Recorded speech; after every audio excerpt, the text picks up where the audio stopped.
مساء الفل عليكم. فنجان كرة جديد لتحليل نهائي السوبر المصري ما بين الأهلي والزمالك، الديربي اللي دايما خارج التوقعات. أيا كان شكل الفريقين، أيا كان نتائجهم قبل المباراة دي، أيا كان شكلهم الفني عامل ازاي، أيا كان ظروف كل فريق عاملة ازاي، بتبقى دايما مباراة خارج التوقعات. وعلى مدار السنين اللي فاتت قدرنا نشوف إن مفيش حاجة اسمها الفريق ده ضعيف، الفريق ده قوي، الفريق ده كسبان، الفريق ماتشات قبل كده، الفريق ده خسران. بيفضل الديربي ما بين الأهلي والزمالك ديربي، بتفضل مباراة قوية زي ما شفنا النهاردة. وندخل مع بعض في الماتش، ولو هنسمي الماتش ده بعنوان هنسميه بعنوان الرهان. الرهان كان على ايه النهارده؟ الرهان كان على حاجات كتيرة جدا جدا، سواء من ناحية الزمالك او من ناحية الاهلي. لو اتكلمنا الاول على الرهان من ناحية الزمالك، الرهان على المدرب الجديد كابتن احمد عبد الرؤوف وادارته لمباراة الاهلي والزمالك. طبعا هو مش ما بقالوش فترة مع الفريق، ولكن هل هو هيقدر يتعامل مع ماتش زي ده وبحجم ماتش زي ده وفي بطولة نهائي في وقت قصير، ولا ما كانش هيقدر؟ طبعا مهم جدا. الرهان على اسم نادي الزمالك، الرهان على شخصية الزمالك في انه تحت اي ظروف وتحت اي شكل يقدر يحقق بطولة ويقدر يقدم اداء قوي زي ما حصل النهارده وقدم اداء قوي. هل او في بعض اوقات من الماتش يعني كان بيقدم اداء قوي. الرهان على فكرة ان في بعض اللعيبة الفترة اللي فاتت اللي سواء اللي هم هينضموا لمنتخب مصر او اللعيبه اللي مستواهم كان كويس جدا، هل هيقدروا النهارده يظهروا بشكل قوي، ولا دي ماتشات ملهاش علاقه بماتش الاهلي هيكتفوا في ماتش الاهلي؟ الرهان على بعض اللعيبه اللي كان مستواها مش احسن حاجه، ودي فرصه بالنسبه لهم انه يظهروا ويكسبوا بطوله للزمالك. الرهان من جماهير الزمالك الوفيه اللي في ظهر الفريق طول الوقت على الفريق، وعلى ان انتوا تدونا نتيجه لدعمنا المستمر ليكوا كجمهور نادي الزمالك. رهانات كتيره جدا جدا بالنسبه لنادي الزمالك كانت موجودة في ماتش النهاردة. نفس الكلام بالنسبة للنادي الأهلي، ورهانات كتيرة برضو على النادي الأهلي وعلى ماتش النهاردة.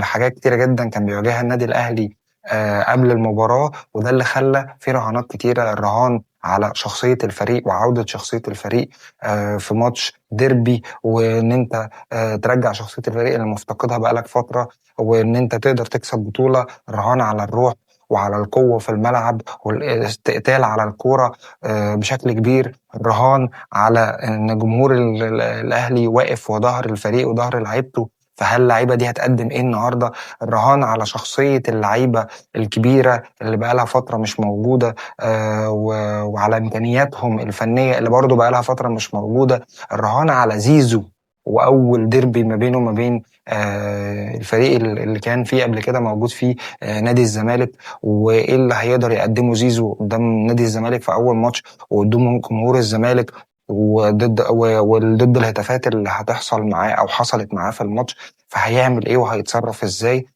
وهيكون تركيزه عامل ازاي؟ الرهان على فوقان ديانج، وهل هيبقى مستمر النهارده في الفوقان اللي فيه ايه؟ الرهان على دفاع الاهلي، وان هو هل فعلا الموضوع ابتدى يتطور ولا لسه الدنيا زي ما هي؟ الرهان على المدرب نفسه مستر ياستروب وادارته للماتش، وان الراجل بقاله فتره بيحاول يدخل الفريق في مرحله الاستشفاء زي ما اتكلمنا عليها في مباراة سيراميكا، وان الفريق يظهر بشكل اقوى واقوى اقوى عشان يرجع الفريق تاني بشخصية قوية جدا.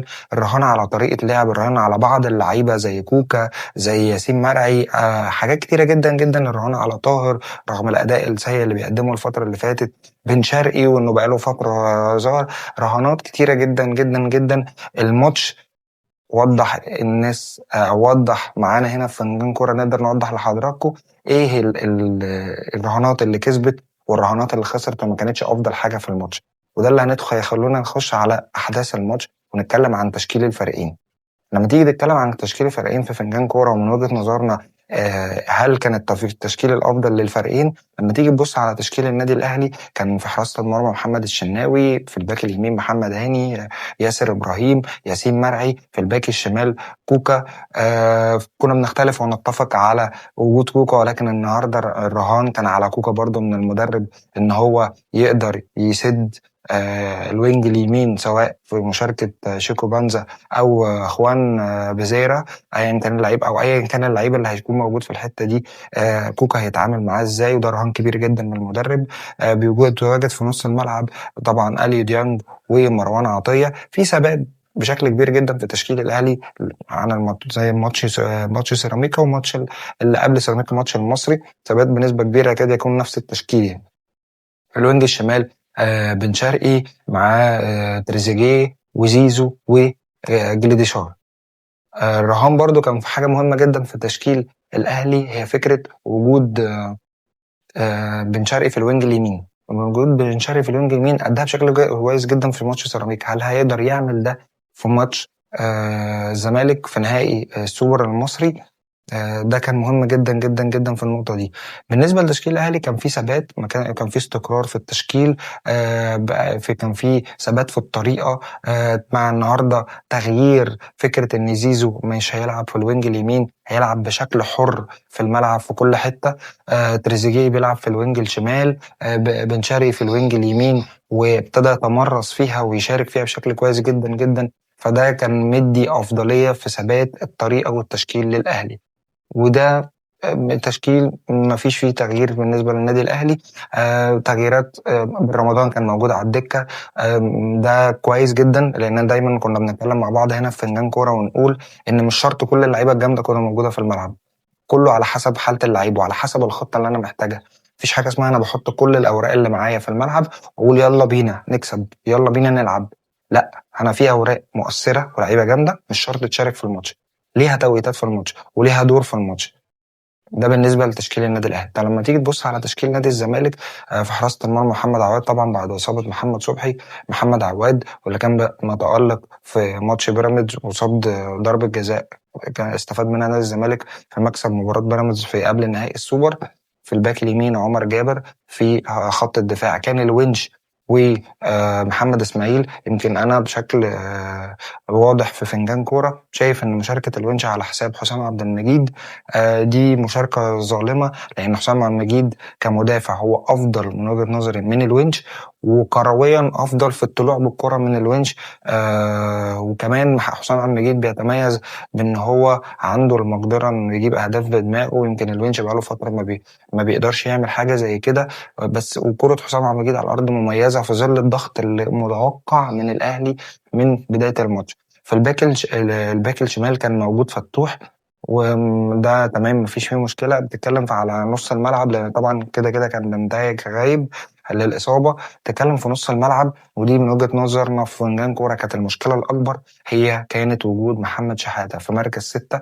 لعيب هايل، لعيب كويس جدا، بس كان موجود لوحده، ما كانش معاه لعيب بيشارك بواجبات دفاعية. كان بيشارك قدامه عبد الله السعيد وناصر ماهر. يمكن كنا في ماتش من الماتشات حللنا ماتش الزمالك وغزل المحلة قبل كده، واتكلمنا في فنجان كورة على فكرة إن وجود ناصر ماهر وعبد الله السعيد في تشكيلة واحدة دي واحدة من الحاجات اللي من وجهة نظرنا في فنجان كورة، واحدة من الحاجات السيئة فنيا. إنك لو بتلاعب فريق فيها نص ملعب قوي زي بيراميدز زي الأهلي زي المصري زي فريق في أفريقيا نص ملعبه قوي وعندهم المقدرة إنه يطلعوا بالكورة، هيبقى ديفو واضح أو مشكلة واضحة أو عيب واضح جدا جدا، لأن ناصر ماهر لا قوي هجوم دفاعيا، ولا عبد الله السعيد قوي دفاعيا. طبعا بيشارك سيف جعفر، بيحاول يلعبوه في الوينج الشمال ان هو يلعب برجله اليمين.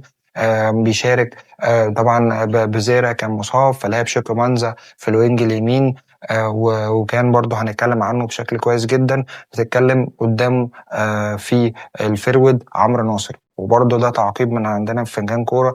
ازاي في ديربي في نهائي في ماتش قوي جدا في تشارك لعيب هو مش متمرس في النهائيات؟ عمرو ناصر لعيب لسه جاي لك من فاركو، لعيب كويس، لعيب جيد، لعيب مبشر، ولكن ما يلعبش اساسي على سيف الدين الجزيري. سيف الدين الجزيري ممكن تكون عنده اوقات كتيره جدا ان هو بيبقى بحالات، ولكن لما تيجي تتكلم عن ماتشات الاهلي لا، دايما بيبقى شكله مؤثر.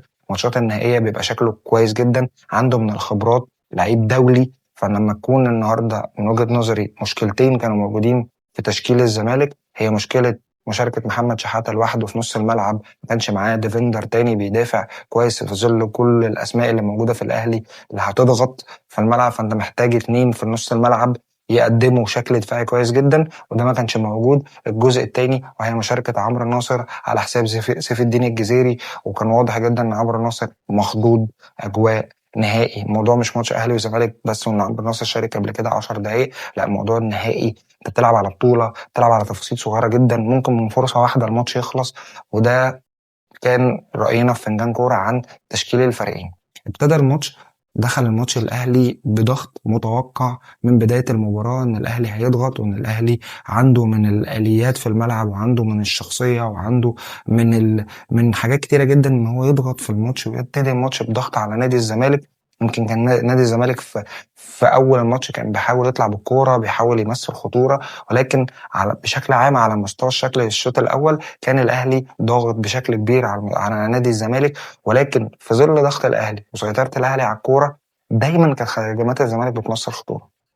وكان في فكره كابتن احمد عبد الرؤوف بينفذها كويسه جدا جدا جدا جدا، ان هو كان بيعتمد على التقفيل الدفاعي، تمام، وفي المقابل بيعتمد على انطلاقات شيكو بانزا اللي كان عامل شوط اول مميز جدا جدا، وكان عامل قلق للناحيتين، لناحيه محمد هاني ولناحيه كوكا. يمكن في كوره شيكو بانزا انطلق منها من ناحيه محمد هاني وراح بيها اشبه بالانفراد من الجنب وضيعها، كانت حوالي في الدقيقه 35. لو بنتكلم عن الكور اللي جت للزمالك في الشوط الاول، ممكن تتكلم في كورتين 3 كور، اللي هي كوره شيكو بانزا، كوره لعمرو ناصر اللي هي كانت اوفسايد ومسكها الشناوي، كوره عبد الله سعيد اللي اتطرف فيها بس هي دي ما تعتبرش هجمه، او شاطها عبد الله سعيد وشاطها شوطه سيئه جدا من مسافه بعيده.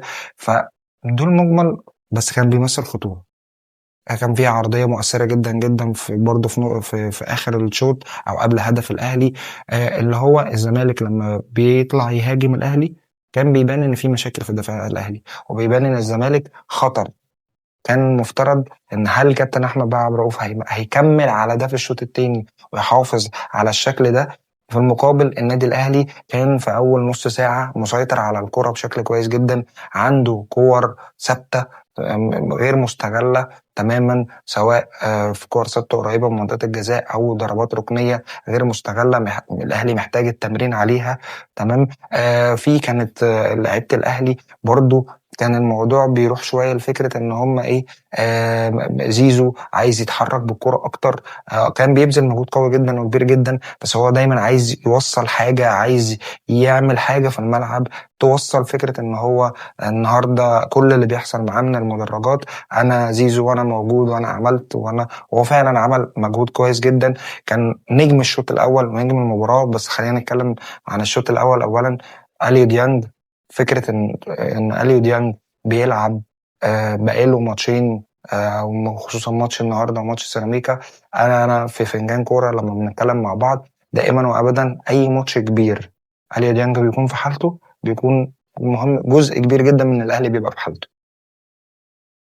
ده وجهة نظرنا في فنجان كورة، ان علي ديانج حالته لما بتبقى قوية ومركز وطلعوا بالكورة. يمكن في بعض الاخطاء كان في الشوط الاول كانت بتتعمل بسبب فكرة ان الكورة بتتلعب له بشكل مش افضل حاجة، وهو امكانياته ما تسمحش ان في بعض المواقف يتصرف فيها بشكل تاني. ولكن لما ركز على ده وبطل ان هو يزود في الكورة كان الموضوع بالنسبة له كويس جدا. جه الشوط الاول كان رايح في حته ان الفريق ان خلاص ان الموضوع هينتهي على تعادل، ويبتدي يخش اوضه اللبس، المدربين هيشوفوا ايه تغييراتها ايه، ليه الاهلي ما استغلش فرصه ان هو يكسب او يخلص الماتش بدري بدري من الشوط الاول، ليه الزمالك جات له فرصه قليله هيقدر يستمر على الشكل ده ويقدر يجيب اجوان من الفرص القليله جدا اللي بتجيله او الفرصه اللي بتجيله، هل هيفتح الملعب؟ تساؤلات كتيره جدا جدا جدا لحد الهدف بتاع الأهلي في الدقيقة 43 أو في الدقيقة 44 لما الأهلي جاب الهدف من صناعة هدف مميزة جدا جدا. زيزو لعب الكورة لبن شرقي. بس في تفصيلة هنا في فنجان كورة محتاجين نتكلم فيها سوا مع بعض. الكرة اللي لعبها زيزو دي كرة مميزة جدا جدا واستلامة عالمية من شرقي، وحطها بشكل مؤثر جدا وثبت فيها محمد عواد اللي ما عملش اي خطوه على الكوره او فنت على يعني اي محاوله على الكوره، تراي على الكوره ان هو يحاول يجيبها. لكن هنا في تفصيله مهمه جدا. محمد اسماعيل قبل 3 دقائق او قبل 4 دقائق من كره الجون الاول للاهلي، والماتشات الكبيره هي ماتشات تفاصيل صغيره. محمد اسماعيل جات له اصابه، وواضح ان الاصابه اثرت عليه، وواضح ان محمد اسماعيل كان بيهيأ ان هو خلاص هيخرج من الماتش. ما فيش حاجه اسمها اصل هو ايه، لا انا اكمل لحد الشوط ما ينتهي. انت تضررت كمدرب وكجمهور وكلعيبه وكلاعب انك تسببت في هدف، انت اتصبت ما عندكش امكانيه انك تعمل التراي، تركيزك قل بسبب اصابتك، لان العضل بيأثر على العقل. انت لما حسيت انك مصاب فانت خلاص مش مكمل، فتركيزك ممكن يقل. فحصل هنا ان الكرة اللي شارك فيها محمد اسماعيل اللي لعبها زيزو، محمد اسماعيل خد القرار غلط. لا منه خد الخطوه لورا وما طلعش الطلعه دي على الكوره، ولا منه لما طلع عمل الجامب القوي جدا اللي يخليه يعمل الكوره يغير مسارها او يخليها حتى ما توصلش لبن شرقي. جواز كورة طبعا بن شرقي استغل الخطأ واستغل التمريرة العظيمة من زيزو واستغل التفصيلة دي اللي هي بتخلص ماتشات كبيرة، استلم وأحرز هدف مميز. وده اللي خلى مجريات الماتش تتغير، ما بين ان كان مدرب الزمالك داخل اوضه اللبس ومنفذ فكره معينه ومحافظ على الفريق ورا، ما استقبلش هدف، ومخلي اللعيبه بتروح بفرص حتى لو قليله بس بتروح، محافظ على نتيجه الماتش، يزق الماتش ان هو معاه لعيبه على الدكه. هو كان ليه وجهه نظر اختلفنا فيها في فنجان كوره وقلنا ان لا، وليه مش سيف الجزيري موجود، وليه مش حد جنب شحاته زي احمد ربيع مثلا كان يلعب من اول الماتش جنب شحاته ويطلع عبد الله السعيد او ناصر ماهر قصادهم يشاركوا بشكل كويس جدا. ولكن هو كان ليه وجهه نظر كان ناجح فيها جدا لحد قبل هدف الاهلي. اتبعتر الورق زي يعني زي ما بنقول حضرتك، كل حاجه اتغيرت اول ما هدف الاهلي احرز. بس في تفصيله برضو تخص النادي الاهلي في بعض التفاصيل في الشوط الاول. تفصيلتين مهمين جدا، هي تفصيله ان الاهلي كان بيلعب بريسك عالي جدا في حته تقدم الدفاع، وده اللي كان مسبب خطوره للزمالك. ليه؟ لان خط دفاع الاهلي بطيء. فلما كان خط دفاع الاهلي بطيء والكور العاليه اللي بتتلعب في ظهر الدفاع، او ان لعيب عنده سرعات زي شيكو بانزا وخد الكرة وانطلق، فكان بيبان بطء الاهلي وكان بيخلي الموضوع سهل جدا ان انت توصل لمحمد الشناوي. فانت بتمارس الضغط وبتقرب الفريق او الملعب من بعضه عشان خاطر تنفذ الضغط. بس في نفس الوقت في ورا مساحات بتحصل لو الزمالك كان استغلها، او كان الاهلي ما احرزش هدف وكان في لعيبه تانية نزلت بسرعات في نادي الزمالك، لان الزمالك كان تقريبا اسرع لعيب موجود في الملعب هو شيكي بانزا، لان ما عندهمش لعيبه سريعه. او ممكن سيف الجزيري لو نزل استخدم سرعته كان الموضوع هيبقى سيء جدا جدا بالنسبه للاهلي. النقطه الثانيه في تفصيله الشوط الاول، وهي نقطه غريبه جدا برضو معانا في فنجان كوره، بعد احراز الاهلي الهدف. بعد احراز الاهلي الهدف كان فاضل حوالي 3 او 4 دقائق على نهايه الماتش. الغريب ان انت بعد احراز الهدف الدربكه المفروض تبقى في نادي الزمالك، التوتر المفروض يبقى في نادي الزمالك، التغير الملعب وان انت ايه ده دخل فيها جون، ده المفروض يبقى في نادي الزمالك. لقينا ارتباك غير مفهوم تماما لعيبه الاهلي بعد ما احرزوا الهدف، وعدم تركيز. المفروض ان انت تركز ان انت حتى لو لسه في مساحه وقت انك تعمل هجمه تاني يمكن تجيب جون تاني، فالماتش بدل ما يبقى واحد يبقى اتنين، يبقى انت قتلت الماتش في الشوط الاول. لا، التلات اربع دقايق شكلوا خطوره، بصادوا غلط من لعيبه الاهلي، ضغط من لعيبه الزمالك، لحد ما انتهى الشوط الاول. خلص الشوط الأول بسيطرة من الأهلي، فرص قليلة من الزمالك. جينا ما بين الشوطين، طيب كل مدرب هيتدخل إزاي؟ في فنجان كورة دايما بحترم فكرة تدخل مدرب ما بين الشوطين. مفيش حاجة اسمها أصل أنا هستنى الدقيقة 50، أصل أنا هستنى الدقيقة 60، أصل أنا كسبان، أصل أنا خسران. أنا بشوف الماتش وضعه إيه واتحرك عليه ما بين الشوطين. وده شابوه لكابتن احمد عبد الرؤوف في رهانه على فكره تغيير شكل الفريق لما يعمل تغييرات ما بين الشوطين، وما عملش عدد قليل، ما عملش تغيير، عمل 3 تغييرات في الملعب عشان يغير شكل الفريق، يحول الفريق لشكل مختلف، يقدم ضغط في الملعب. لما بص في الملعب لقى ان سيف جعفر، تمام، عمرو ناصر، الاتنين دول ما كانوش في الملعب افضل حاجه، تمام. فالاتنين دول لقى محمد اسماعيل طبعا اصابته، فعمل 3 تغييرات ما بين الشوطين. لما خرج محمد اسماعيل ونزل مكانه حسام عبد المجيد في تغيير اضطراريه لاصابه محمد اسماعيل اللي كان مدي بعض الافضليه في حته انه كان لما الاهلي بيضغط كان بيعرف يطلع الكوره. يعني الاهلي لما كان يحب يضغط على الونش، تمام، ولما فالونش بيطفش، لكن محمد اسماعيل لما بيجي الاهلي يضغط عليه بيطلع الكرة صح، فده كان بيخلي ان ضغط الاهلي ما بينجحش. فلما غير محمد اسماعيل ونزل حسام عبد المجيد، لما غير سيف فاروق جعفر ونقل شيكو بانزا ناحيه الشمال، ناحيه الوينج الشمال، ونزل اخوان بزيرة، دي كانت مهمه جدا جدا وتغييره مهمه جدا جدا. إن التغيير التالت واللي هو كان مفترض يبقى في بداية التشكيلة، ولكن هو بيعالج أخطائه ومفيش مشكلة طالما أنت بتستغل وتشتغل على الوقت المناسب. اللي خرج عمرو ناصر اللي يكاد يكون ما كانش موجود في الشوط الأول، ونزل سيف الدين الجزيري. التغييرات دي أثرت في شكل الزمالك، طبعا مع الشغل على الحالة النفسية على اللعيبة، وفكرة إن الزمالك يقدر يرجع تاني مع تشجيع الجمهور.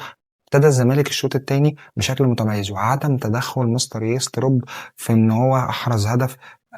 صبر لان هو معاه افضليه الهدف، وشايف ان اللعيبه مقدمه اداء كويس جدا جدا جدا.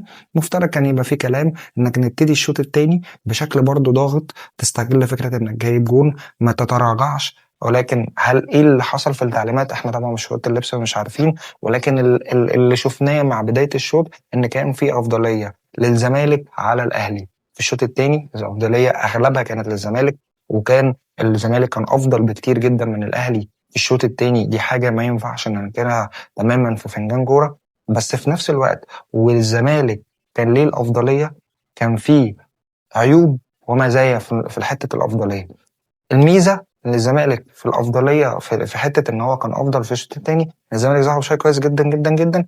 وكان حتى من الضغط اللي كان بيمارسه نادي الزمالك، واللعب على الكره اللي قدام، ومحاوله استغلال ان المستوى الاهلي هدي شويه او وقع شويه الشوط الثاني. كميه كور حوالين منطقه الجزاء وانا بشوفها يعني سوء توفيق او ما كانتش افضل حاجه من لعيبه الاهلي. ان انا لما احب اعمل فاول او اعطل الهجمه هقرب كده من منطقه الجزاء، فكنت ممكن اعمل الفاول من بدري من بعيد قوي عشان ما اعملش خطوره. كميه الكور اللي جت للشوط الثاني للعيبه الزمالك فاولات تتلعب جوه منطقه الجزاء وقريبه من منطقه الجزاء، سواء ان هي تتسدد او ان هي تتلعب عرضيه مميزه، كتير جدا كتير جدا.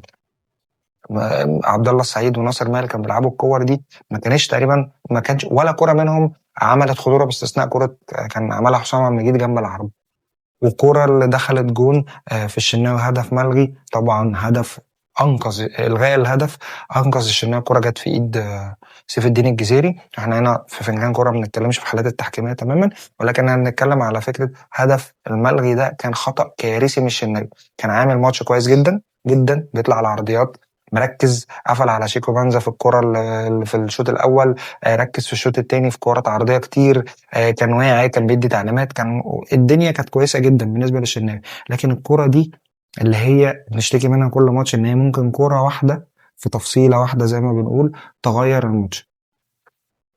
طيب الزمالك وهو مسيطر حصل إصابة لجليديشار، فلما حصل إصابة لجليديشار نزل مكانه طاهر. طبعا على الفترة الأخيرة لما تيجي تشوف تغيير طاهر وتبص على جمهور الأهلي، هتلاقي جمهور يا طاهر نزل بقى وهنتها. ولكن طاهر على غير العادة في الفترة الأخيرة. طاهر ورهان المدرب عليه إن أيا كان الدنيا ماشية إزاي، أيا كان الانتقاد، أنا المدرب وأنا اللي شايف. ورهان كسبوا المدرب النهارده في حته انه لما نزل طاهر مكان جلديشار. طاهر النهارده قدم واحده من الماتشات الكبيره جدا، يمكن كان من افضل التغييرات اللي حصلت في المباراه. نزول طاهر اللي عمل صناعه الهدف الثاني لمروان عطيه. ولقد هرمنا من اجل هذه اللحظه. طاهر بيعمل اسيست ومروان عطيه بيجيب جون. لو حد النهارده مش موجود وما بيتفرجش على الماتش وهيتقال له انا كنت بتفرج على ماتش الاهلي وطاهر عمل اسيست ومروان جاب جون، مش هيصدق. مش هيصدق ان ده كان ممكن يكون حصل فعلا. لكن طاهر عمل اسيست ومروان اخيرا، وده شغل مدرب، قرر يدخل ويشارك في الهجمة في منطقة الجزاء. عمل الوان مع طاهر وادى الفرصة لطاهر ان هو يروح بالكورة، وطاهر جري بالكورة وعمل عرضية مميزة جدا. وجه مروان وزاد في الهجمة، وده ما كانش بيحصل من مروان. فلازم نأكد ان ده رهان من المدرب على مروان، انك انت شارك في الهجمة هتجيب جون. وده اللي دايما بنقوله، انك انت ممكن تبقى لعيب كويس، بس ممكن تبقى لعيب متميز، ممكن تبقى لعيب سوبر، بان انت المدرب يشتغل على تطوير الحته دي، تطوير الحته دي فيك. وده مهم جدا جدا جدا جدا. فالهدف الثاني احرزه الاهلي في توقيت كان الزمالك كان افضل بكتير جدا جدا من النادي الاهلي. ابتدت طبعا النتيجه لما بقت 2-0، وبعدها حصل الغاء الهدف اللي جابه الزمالك. ده عمل نوع من انواع الاحباط ان الماتش خلص بالنسبه لنادي الزمالك. برضه حاول كابتن احمد عبد الرؤوف يعمل تغييرات، ان هو خرج عبد الله السعيد ونزل احمد حمدي، خرج شيكو بانزا اللي اختفى تماما الشوط الثاني، برغم انه كان افضل لعيبه الزمالك في الشوط الاول، اختفى تماما الشوط الثاني، نزل مكانه احمد شريف. ودي ده بالنسبه لتغييرات الزمالك. لما تيجي تتكلم على تغيير تريزيجيه باصابته، اللي كان اقل اللاعبين على مستوى الماتش تريزيجيه ما كانش افضل حاجه. وهنتكلم عن مين كان افضل اللعيبه او اسوأ اللعيبه على مدار الماتش. تريزيجيه كان اداؤه ضعيف جدا جدا في المباراه واتغير ونزل بالرمضان. بعد كده حصلت تغييره بخروج بن شرقي في اخر حوالي 10 دقائق، بخروج بن شرقي ونزول مكانه بيكهام عشان تغير الطريقه وتلعب ب5 ورا، اللي هو هاني، بيكهام، ياسين مرعي، ياسر ابراهيم، وكوكا 5 طبعا. عشان تقفل خلاص، انت خدت اللي انت عايزه، جايب بدل الجون 2، والغاء الهدف خلاص خلى احبط الدنيا شويه عند الزمالك. فالزمالك بيبتدي يلعب كرة عشوائية، كرة نلعب كرة ثابتة مفيش منها. وقفة لعيبة الأهلي اتحسنت جدا دفاعيا، في كمية الكور الثابتة اللي عملها نادي الزمالك، اللي هي ما تستغلتش من نادي الزمالك. وفي نفس الوقت لعيبة الأهلي اشتغلت عليها بشكل كويس جدا، إن مفيش تقريبا كورة قليلة جدا اللي كانت مؤثرة من الكور الثابتة لنادي الزمالك واستغلال المرتدة. يعيب النادي الأهلي في الشوط الثاني بعد إحراز الهدف الثاني بالأخص عدم سرعة الخروج بالكورة. يمكن في فنجان كورة واحنا بنتفرج مع بعض على الماتش كنا شايفين ان الاهلي كان يقدر يضاعف النتيجة لو استغل فكرة ان النادي الزمالك فتح الملعب بعد الهدف الثاني، وبعد التغييرات اللي حصلت اللي خلاص ما بقاش عنده اي اوبشن تاني يعمله، ان هو كان لازم يهاجم بالشكل ده. لعيبه الاهلي لو كانت بتقرر ان هي تتعاون، ان هي تطلع بالكرة بشكل سريع، خصوصا بالرمضان بالرمضان وديانج ومروان عطية وزيزو، ان هم يركزوا ان احنا مش بس ان احنا بننهي ال10 دقايق اللي فاضلين، احنا بنبص ان احنا نجيب الثالث والرابع، كان يقدر الاهلي يضاعف النتيجة. ودي من وجهة نظري دي سياسة الاهلي اللي دايما بيشتغل عليها. الاهلي ما بيشبعش، مش بس ما بيشبعش بطولات، ما بيشبعش في ماتش واحد انه يقدر يكسب جون واثنين وثلاثة واربعة. كانت فرصة تاريخية لعيبة الاهلي ان يستغل ده، وما قدروش يستغلوه تماما في المباراة. يمكن ولما تيجي تبص على الماتش بشكل مجمل، شوط اول كان الاهلي افضل، شوط تاني الزمالك افضل، بس الاهلي استغل الفرص اللي جات له، اللي هي الفرصه اللي الاهلي خلص منها الهدف الثاني ونهى بيها المباراه. لما تيجي نبص من الفريقين مين النهارده في فنجان كوره نقدر نقول عليه اداء كان كويس جدا من الفريقين، انا بتكلم عن نادي الزمالك. شايف ان محمد اسماعيل رغم خطأ الهدف كان مقدم ماتش كويس جدا. فتوح بصراحه كان عامل ماتش هايل النهارده في الناحيه الشمال، وخصوصا الشوط الاول وجزء كبير من الشوط الثاني. كان محمد شحاتة بصراحة لعيب مميز جدا جدا جدا جدا، يعني ومكسب كبير جدا لمنتخب مصر. يعني لعيب مستقبل كبير، ربنا يوفقه ويكرمه ويبعد عنه الغرور والإصابات. لما تتكلم عن الثلاث لعيبة دول بصراحة بالنسبة لي كان أفضل 3 لعيبة. أفضل تغيير حصل في الزمالك، يمكن لو بتكلمني عن أفضل تغيير، يعني أنا شايف هو شيكو بانزا، وكان بيحاول محاولات فردية ما كانتش، وسيف الدين الجزيري. دول أفضل تغييرتين من ال5 تغييرات اللي حصلت في نادي الزمالك. من أحمد حمدي ما ظهرش، أحمد شريف ما لحقش يظهر، حسام عبد المجيد تغيير تقليدي مكان محمد إسماعيل، وبرضه لما حسام نزل الجون التاني جه فبرضه ما كانش أفضل حاجة. يمكن لو بنتكلم على التغييرات فهو كان شيكو سوري خوان بزيرة وسيف الدين الجزيري، دول اكتر تاثيرا، ودول كانوا بينقلوا الفرقه لقدام. بالنسبه للنادي الاهلي، الاهلي ما عملش 5 تغييرات، الاهلي عمل تغييرات، نزل طاهر ونزل طبعا الاهلي نزل طاهر ونزل بالرمضان تمام، ونزل بيكهام. افضل تغييره كانت طاهر بصراحه. بالرمضان ما نزل الاهلي ما استفادش منه قوي ان هو يقدر يطلع الفرقه لقدام ويجيبوا جون ثالث ورابع. بيكهام يعني لعب 5 دقائق في حدود المتاح للماتش ان هو ينفذ فكره معينه، ما ياخدش عليها التقييم يعني. اما بالنسبه لفكره افضل لاعب في المباراه بعيدا عن التغييرات، افضل لاعب في المباراه هو اليو ديانج. اليو ديانج يا جماعه بيقدم يمكن ماتشين، وده اللي قلناه من شويه في الفيديو مع بعض، ان اليو ديانج فايق في نص الملعب. ما تقلقش عن الناحيه الدفاعيه في الاهلي في نص الملعب، هاجم بقلب جامد، اليو ديانج بيقدم واحدة من أكبر المطوشة. أتمنى إن يكون تقديمته للمطوشة النهاردة دي هو بيصالح نفسه وبيصالح جماهير الأهلي وبيصالح مستقبله اللي جاي من شان الأهلي، ما يكونش ماتش الوداع، ويكون فعلا التحية اللي عملها بعد الماتش دي تحية إنه بيفوق نفسه وبيدي التحية لنفسه إن هو رجع اليو ديانج اللي الناس كلها عارفاه. يمكن محمد الشناوي خد جايزة أفضل حارس في البطولة.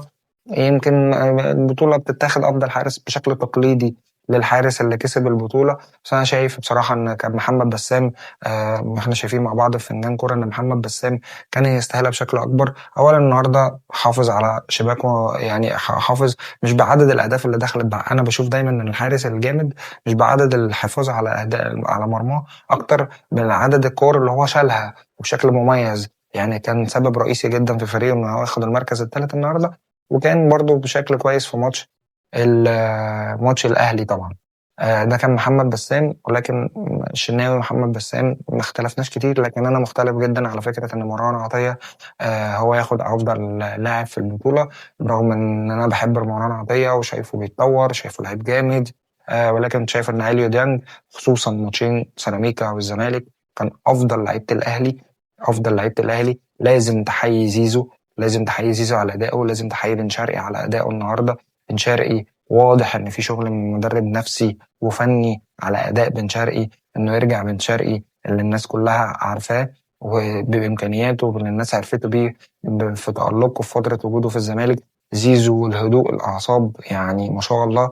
زيزو وصل رسالة واضحة دايما بنتكلم فيها زمان لما بنتكلم في الكورة مع أصحابنا ومع زمايلنا ومع إخواتنا، ونقول يا جماعة اللعيب في الملعب الجمهور، رغم ان ده غلط ونتمنى ان نختفي من الكرة المصرية تماما، ما ندافعش عن الغلط تماما، ولكن الجمهور بيغلط في اللعيب. فاللعيب هو قوة نجاحه مش انه يرد على الجمهور، رده انه يطلع الكبت والزعل والمضايقة من الجمهور دي في الملعب، ويخلي الجمهور ده مروح زعلان، فيكون سبب في ان فرقته تكسب.